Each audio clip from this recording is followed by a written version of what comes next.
നമസ്കാരം. മംഗളം ന്യൂസിലേക്ക് എല്ലാവർക്കും സ്വാഗതം. ഞാൻ ബിനി പ്രേംരാജ്. എന്തു വന്നാലും ഗവർണറെ കെട്ടുകെട്ടിക്കുമെന്ന് പറഞ്ഞ SFIക്ക് മുന്നിൽ ഒറ്റയ്ക്ക് കട്ടയ്ക്ക് നെഞ്ചുവിരിച്ച് ഗവർണർ. ഇങ്ങനെ പോയാൽ എന്തെങ്കിലുമൊക്കെ നടക്കും. കുറേ കാലത്തിന് ശേഷം ഉശിരോടെ ഗവർണർ പോരിനിറങ്ങിയിരിക്കുകയാണ്. ഇതിൻ്റെയൊക്കെ ബാക്കി ഭവിഷ്യത്ത് എന്താകുമെന്ന് കണ്ടു തന്നെ അറിയണം. ഏതായാലും ഗവർണർ ആരിഫ് മുഹമ്മദ് ഖാന് സുരക്ഷ ശക്തമാക്കണമെന്ന് DGP S ദർവേഷ് സാഹിബ് പറയുന്നു. സിറ്റി പോലീസ് കമ്മീഷണർമാർക്കും SP മാർക്കും ഇത് സംബന്ധിച്ച നിർദ്ദേശവും കൈമാറി.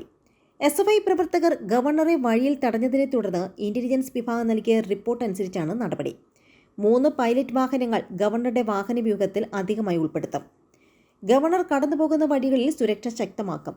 പ്രധാന റൂട്ടിൽ പ്രശ്നമുണ്ടെങ്കിൽ ഗവർണറെ കടത്തിവിടാൻ 2 റൂട്ടുകൾ കൂടി നേരത്തെ നിശ്ചയിക്കും. റൂട്ടുകൾ സംബന്ധിച്ച രഹസ്യ സ്വഭാവം സൂക്ഷിക്കുവാൻ നടപടിയെടുക്കും. ഗവർണർ കടന്നുപോകുന്ന വഴികളിൽ പ്രശ്നക്കാരെ നേരത്തെ തിരിച്ചറിഞ്ഞ് നിയന്ത്രണത്തിലാക്കും. ആവശ്യമെങ്കിൽ ഇത്തരക്കാരെ മുൻകൂട്ടി അറസ്റ്റ് ചെയ്യുവാൻ പ്രത്യേക സംഘമുണ്ടാകും. ഗവർണർ പോകുന്ന സ്ഥലങ്ങളിൽ റിംഗ് സുരക്ഷ ഒരുക്കും. സുരക്ഷാ ഉദ്യോഗസ്ഥരുടെ വലയത്തിലായിരിക്കും ഗവർണർ. താമസിക്കുന്ന സ്ഥലത്തും സുരക്ഷ ശക്തമാക്കും. താമസിക്കുന്ന കെട്ടിടത്തിന് മുന്നിലും പുറകിലും വശങ്ങളിലും സുരക്ഷാ ഉദ്യോഗസ്ഥരുണ്ടാകും. നിലവിൽ ഗവർണറുടെ സുരക്ഷാ വ്യൂഹത്തിൽ അഡ്വാൻസ് പൈലറ്റ്, ഗവർണറുടെ ഔദ്യോഗിക വാഹനം, രാജ്ഭവന്റെ സെക്യൂരിറ്റി വാഹനം, അതാത് സിറ്റികളിലെ പോലീസിന്റെ പെട്രോളിംഗ് വാഹനം, ഗവർണറുടെ വാഹനം കേടായാൽ സഞ്ചരിക്കാനുള്ള പകരം വാഹനം, ആംബുലൻസ്, ഫയർഫോഴ്സിന്റെ വാഹനം എന്നിവയാണുള്ളത്. ഔദ്യോഗിക വാഹനത്തിന്റെ ഇരുവശങ്ങളിലും ഇനി പോലീസ് വാഹനവും ഉണ്ടാകും. ഗവർണറെ ക്യാമ്പസിൽ കടക്കാൻ അനുവദിക്കില്ല എന്നതാണ് SFIയുടെ പ്രഖ്യാപനം. യൂണിവേഴ്സിറ്റി ക്യാമ്പസുകളിൽ കാലുകുത്തിക്കാൻ അനുവദിക്കില്ലെന്ന SFI വെല്ലുവിളി കഴിഞ്ഞ ദിവസം തന്നെ ഗവർണർ ഏറ്റെടുത്തിരുന്നു. ഇതിന് പിന്നാലെയാണ് കോഴിക്കോട് എത്തുമ്പോൾ കാലിക്കറ്റ് സർവകലാശാല ഗസ്റ്റ് ഹൗസിൽ താമസിക്കുവാൻ അദ്ദേഹം തീരുമാനിച്ചത്. ശനിയാഴ്ച കോഴിക്കോട്ടെത്തുന്ന ഗവർണർ ഗസ്റ്റ് ഹൗസിൽ താമസിക്കാനാണ് ആദ്യം നിശ്ചയിച്ചതെങ്കിലും വെല്ലുവിളിയെ തുടർന്ന് കാലിക്കറ്റ് സർവകലാശാല ഗസ്റ്റ് ഹൗസിലേക്ക് താമസം മാറ്റി. ഇതോടെ പോലീസ് ഇപ്പോൾ ശരിക്കും പുലിവാല് പിടിച്ചു. Z+ വിഭാഗ സംരക്ഷണമുള്ള ഗവർണർക്ക് സുരക്ഷയൊരുക്കണം. ഗവർണർക്കെതിരെ നിൽക്കുന്നത് ഭരണപക്ഷ വിദ്യാർത്ഥി സംഘടനയും. അതുകൊണ്ട് തന്നെ രംഗം കൈവിട്ടു പോകാതിരിക്കേണ്ടത് പോലീസിന്റെ കൂടി ആവശ്യമാണ്. ഗവർണറുടെ യാത്രാ റൂട്ട് പോലീസ് ഉദ്യോഗസ്ഥർ തന്നെ ചോദ്യം നൽകിയെന്ന ആരോപണവും പോലീസ് സേനയ്ക്ക് നാണക്കേടായിട്ടുണ്ട്. പോലീസിന്റെ സുരക്ഷയിൽ വീഴ്ചയുണ്ടായാൽ CISF പോലെയുള്ള കേന്ദ്ര സേനയെ ഗവർണറുടെ സംരക്ഷണം ഏൽപ്പിക്കുന്ന സാഹചര്യവും ഉണ്ടാകാം. ഇതിന് സംസ്ഥാന പോലീസിന്റെ അനുമതി വേണ്ട. കേന്ദ്ര ആഭ്യന്തര വകുപ്പിന്റെ തീരുമാനം മാത്രം മതി. Z+ കാറ്റഗറിയിലുള്ള ഗവർണർക്കും മുഖ്യമന്ത്രിക്കും നേരെയുണ്ടാകുന്ന ഒരേ പ്രതിഷേധങ്ങളുണ്ട്. പോലീസിന്റെയും സർക്കാരിന്റെയും LDFന്റെയും 2 തരം സമീപനമാണ് രാഷ്ട്രീയമായി പ്രതിപക്ഷം ഉയർത്തുന്നത്. SFI വിചാരിച്ചാൽ ഗവർണർ ഒരു സർവകലാശാലയും കയറില്ല എന്ന തരത്തിലായിരുന്നു സംഘടനയുടെ ഭാഗത്ത് നിന്ന് കഴിഞ്ഞ ദിവസങ്ങളുണ്ടായ പ്രതികരണം. ഗവർണർ ഗസ്റ്റ് ഹൗസിൽ നിന്ന് കാലിക്കറ്റ് സർവകലാശാലയുടെ ഗസ്റ്റ് ഹൗസിലേക്ക് മാറിയതിന് പിന്നിൽ മനഃപൂർവ്വമായ പ്രകോപനമാണ് ഉദ്ദേശമെന്ന വിലയിരുത്തൽ SFI നേതൃത്വത്തിനുണ്ട്.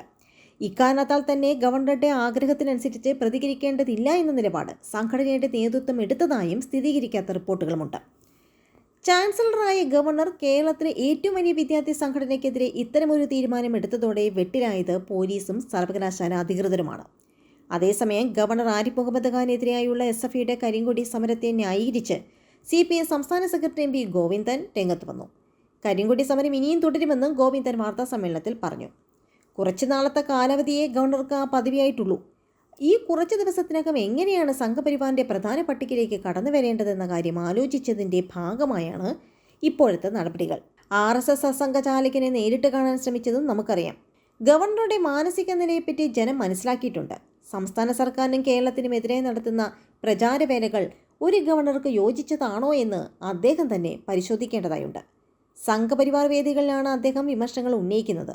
കേരള സർക്കാർ രാഷ്ട്രീയമായി സർവകലാശാലകളിൽ ഇടപെടുന്നുവെന്ന് പറയുന്നത് ചാൻസലർ കൂടിയ ഗവർണറാണ് എന്നത് വളരെ ഗൗരവമുള്ളൊരു കാര്യമാണ്. RSS സംഘപരിവാർ അജണ്ട ഔപചാരികമായി നടപ്പാക്കുന്ന നിലപാടാണ് ഗവർണർ സ്വീകരിക്കുന്നത്.